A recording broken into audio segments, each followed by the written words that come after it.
다음은 아침앤피플 사람에 주목해보는 시간이죠. 김문수 고용노동부 장관이 첫 번째 인물입니다.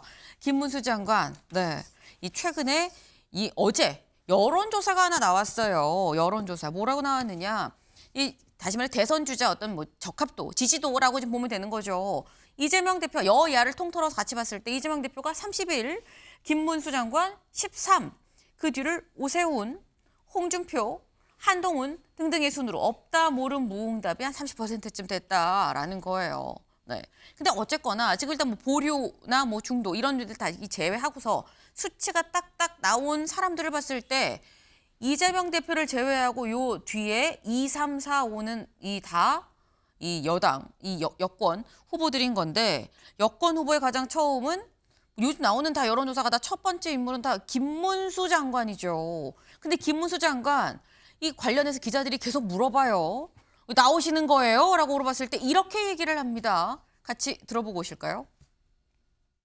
네, 혹시 뭐 조기 대선 출마 검토하시거나 그러실까요? 전혀 뭐 검토하거나 생각하거나 없고요. 현재는 조기 대선 요인이 있는지 없는지 뭐 가능성으로서는 존재하겠지만 현실적으로는 아직 뭐 단정할 수 없지요.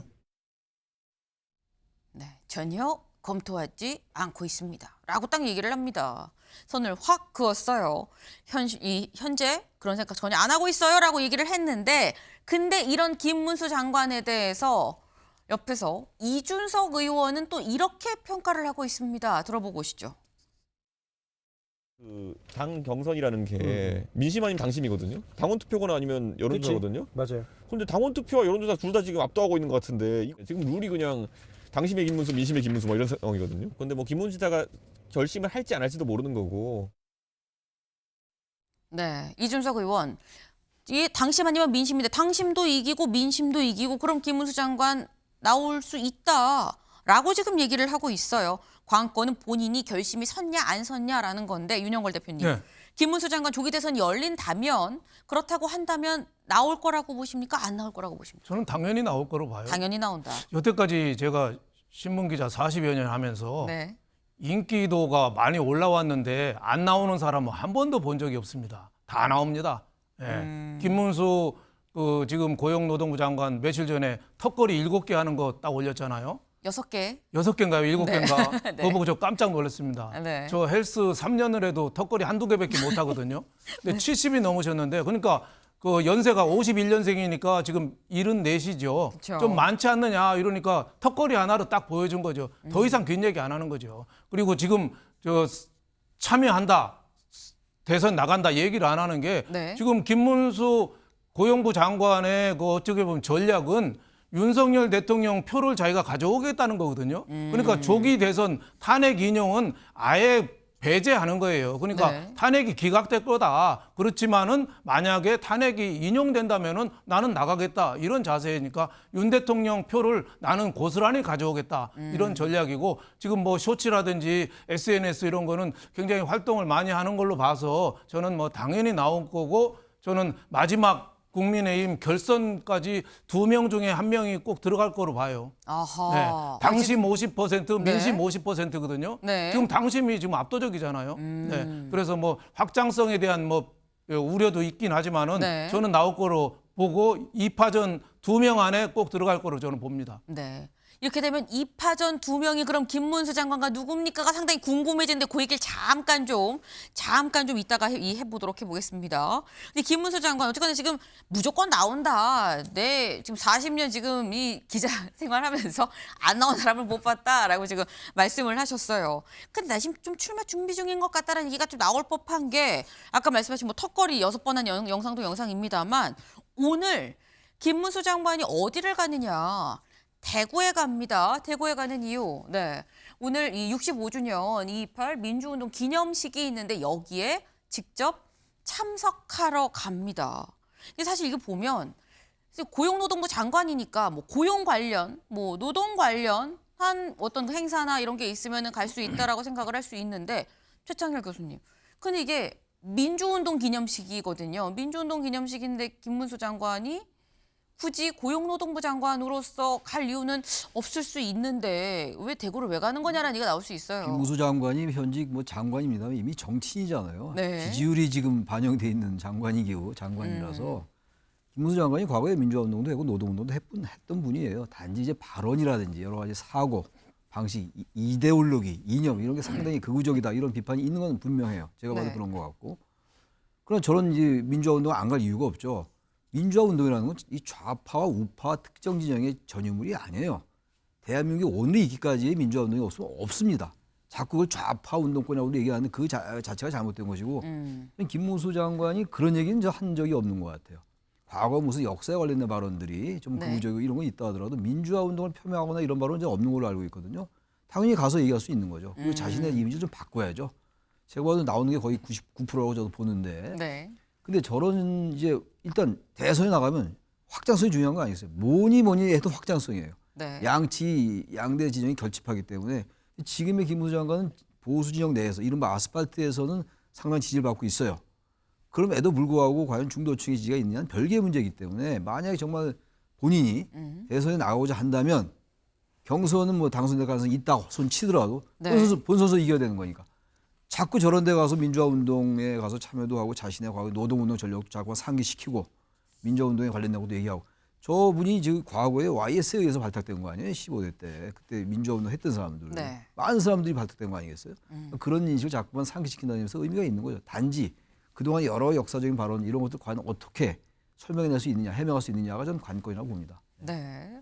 얼마든지 고용노동부 장관이라고 하면 이미 정치인인 거고 그리고 심지어 지지율도 1위 나오는데 뭐 가는 게 뭐 어떠냐. 다만 과거에 무슨 다른 얘기들 한 게 있다고 하면 거기에 대해서는 좀 얘기를 할 부분이 있다라고 말씀을 하셨는데 참석자를 이 오늘 오전 11시에 있는 이 민주운동 기념식의 참석자를 보니까 강정의 뭐 국가보훈부 장관 네, 그리고 뭐 곽대훈 사업회장 그리고 김문수 장관 더불어서 홍준표 대구시장도 갑니다. 대구에서 있는 행사이기 때문에 또 홍준표 시장도 가요.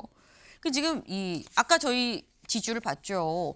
김문수 이 장관 다음 타자가 이 지지율상으로 봤을 때 오세훈 시장과 홍준표 시장이 똑같이 그 다음 순위를 하고 있었는데 오세훈 시장, 이 홍준표 시장과 김문수 장관이 오늘 만난다라는 겁니다. 근데 홍 시장이 앞서서 김문수 장관에 대해서 자기 페북에 이런 글을 올렸었거든요. 뭐라고 올렸느냐?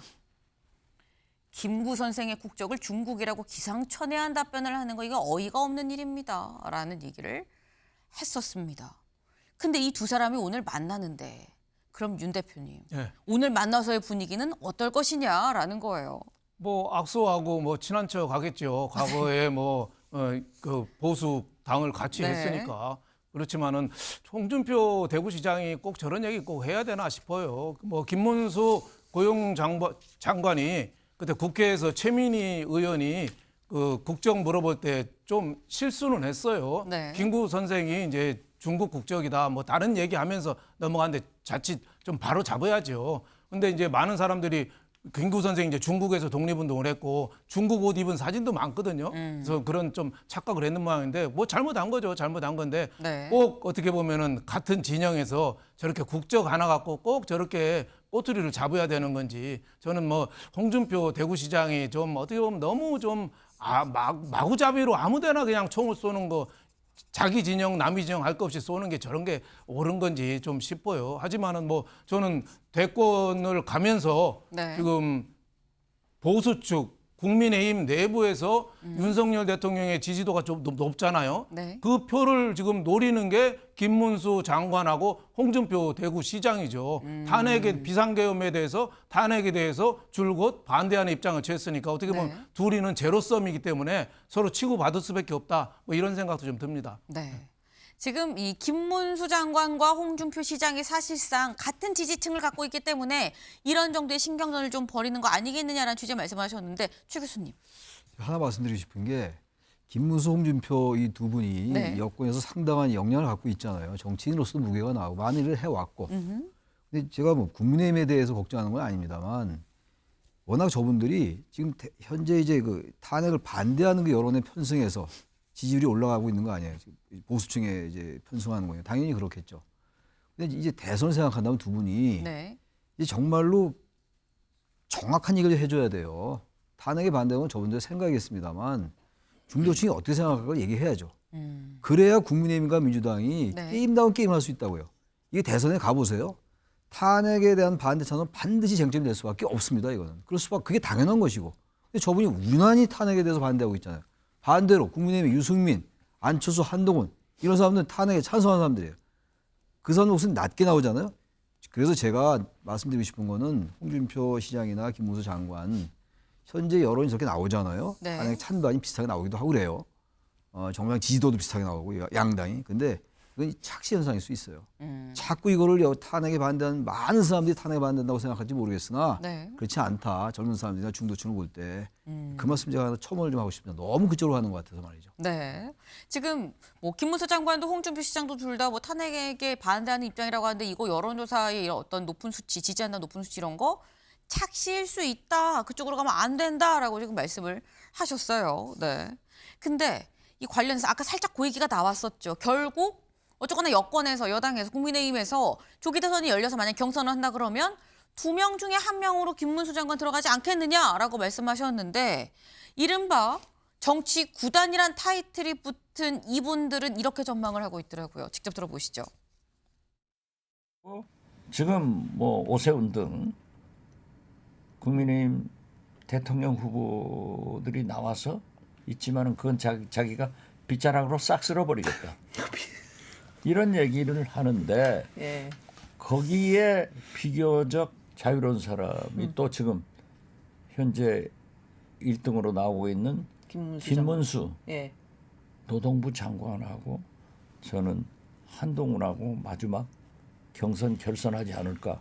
현재로서는 미래를 지향하는 사람하고 네. 과거의 사람하고 양자 대결을 할 수 있지 않겠나 이렇게 봐요. 결국 가서 오세훈 대 한동훈 그렇지 않고 저쪽의 사람들이 세게 뭉칠 것 같으면은 소위 김문수 대 한동훈 뭐 이렇게 될 수 있지 않나 이렇게 봐요. 네, 박지원 의원도 김종인 위원장도 정말 정치 구단이라는 얘기를 듣는 사람들이죠. 근데 둘 다 얘기를 이 두 분 다 말씀을 하시는 게 김문수 장관과 한동훈 아니면 오세훈, 한동훈, 김문수, 한동훈 이렇게 지금 얘기를 하고 있습니다. 윤 대표님, 아까 최소 2명 중에 하나는 김문수 장관이 들어갈 거다. 그럼 다른 1명은 누구라고 보시는 거예요? 저는 뭐 오세훈 시장 가능성이 상당히 많아요. 지금 뭐 지지율은 많이 안 나오지만은 네. 서울시장을 과거 할 때 무상급식 투표 때문에 중도 사퇴해서 어떻게 보면 진보 쪽에 서울시장 쪽을 준 그 죄가가 있어서 제대로 지금 활동을 못해서 그렇지 중도층 이쪽 표심을 상당히 많이 갖고 있지 않느냐 뭐 이런 생각이 들어요. 윤 대통령 지지층 탄핵 반대하는 표심은 아마 네. 김문수 장관하고 홍준표 시장이 둘이 각축을 벌릴 것 같은데 제가 보기에는 뭐 김문수 고용 장관이 지금은 더 지지율이 높으니까 가능성이 높고 그다음에는 오세훈 시장이 아니냐 이런 생각이 들어요. 저는 한동훈 전 대표에 대해서는 그렇게 높이 보지는 않습니다. 뭐 그 김종인 비대위원장이나 네. 박지원 이분들이 정치 구단이라지만은 이분들의 분석의 대부분 자기 친한 사람, 자기 인사 자주 오는 사람들한테 항상 우호적으로 얘기하거든요. 네. 그리고 또 민주당이 또 정권을 잡는데 유리한 쪽을 자꾸 띄우는 이런 좀 경향도 있는데 저는 한동훈 이 대표는 저 배신자 프레임에서 저는 쉽게 빠져나올 수가 없다. 뭐 출판 기념회도 하고 하지만은 지난번에 어떻게 보면 총선도 패장이었고 이번에도 탄핵에 적극적으로 하면서 했는데 책임지고 나왔는데 2달도 못 참고 또 나왔다. 제가 보기에는 국민의힘 당심 50%인데 그 당심 벽을 저는 넘기가 굉장히 어려울 걸로 저는 보고 있습니다. 네, 최 교수님은 어떻게 전망하십니까? 저는 김무수, 홍준표 이분들이 나오면 대단히 국민의힘의 선거가 어려워질 것 같다라는 말씀을 드리고 싶고 한동훈 대 오세훈이 되면 말이죠. 이 두 사람 중에서 이 각축을 통해서 후보가 네. 된다면 해볼만 해요. 이쪽 이재명 대표가 된다 하더라도. 제가 볼 때 김문수 장관이나 홍준표 시장이 만약에 대선 후보가 된다? 그럼 쉽지 않을 것 같아요. 제가 그래서 전 김문수, 홍준표보다는 한동훈 대 오세훈 대 가능성이 높아 보여요. 아하. 왜냐하면 결국은 전략적 투표를 할 거라고요. 국민은. 네. 일단 대선에 이겨야 될 거 아닙니까? 정권 재창출해야 될 거 아니에요. 지금 국민하고 바뀔 거라고요. 만약 인용된다는 걸 전제하는 얘기니까. 네. 그럼 이제 이미 윤 대통령은 사라지는 거예요. 그 자리에 계속 이런 그 당심으로 갈까요? 저 볼 땐 국민의힘이라고 전략적 판단하지 말란 법이 없기 때문에 의외로 오세훈, 한동훈 이 두 사람이 부상할 수 있다고 저는 생각합니다. 네. 저희가 지금 만약에 탄핵안이 인용이 돼서 조기 대선이 열리면의 얘기를 지금 하고 있긴 합니다만 만약에 인용이 된다 그러면 또 굉장히 또 먼 미래도 아니에요. 지금 당장 3월 중순에 결론이 나고 얼마 지나지 않아서 한 3주 안에 당장 경선을 해서 후보를 정해야 되는 상황이기 때문에 굉장히 많은 가능성들, 전망들이 지금 나오고 있다라는 말씀을 드립니다.